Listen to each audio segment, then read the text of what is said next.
Hyderabad Yousufguda circle 19లో 46 కోట్ల నిధులు మంజూరు చేస్తామని మంత్రి వివేక్ వెంకటస్వామి తెలిపారు. రోడ్లు, డ్రైనేజీల పనుల కోసం త్వరలోనే నిధులు మంజూరు చేస్తామని చెప్పారు. బీఆర్ఎస్ ప్రభుత్వం లక్షల కోట్లు దోచుకున్నారని విమర్శించారు.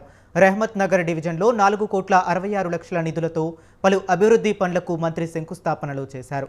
ఈ కార్యక్రమంలో greater Hyderabad mayor Gadwal Vijayalakshmi, TPCC working president, Congress నాయకులు నవీన్ యాదవ్ పాల్గొన్నారు.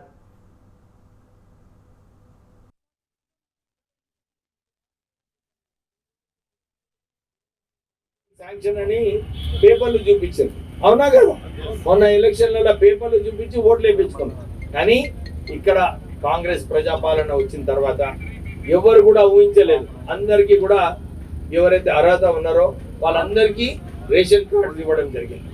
తర్వాత మొన్న వచ్చినప్పుడు చాలా మంది సార్ మాకు ఇందిరమ్మ ఇల్లులు కావాలి, అప్పుడు ఇందిరమ్మ ఇల్లులు ఇచ్చింది కాంగ్రెస్ పార్టీ అని చెప్పి మనం అడగడం జరిగింది. ఏమి రవిశంకర్ అడిగినా లేదా?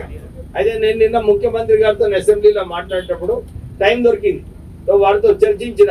సార్ ఇట్లా మా జూబ్లీహిల్స్ లో చాలా మంది ఇందిరమ్మ ఇల్లుల గురించి మాట్లాడుతున్నారంటే ఒకటే నేను చెప్తున్నా, ఎప్పుడు లేని విధంగా ఈ రోజు జూబ్లీహిల్స్ చూసుకుంటే జిహెచ్ఎంసి నుంచే ఆల్మోస్ట్ కోట్ల పనులు, 46 కోట్ల పనులకు మేము శాంక్షన్స్ ఇవ్వడం జరిగింది.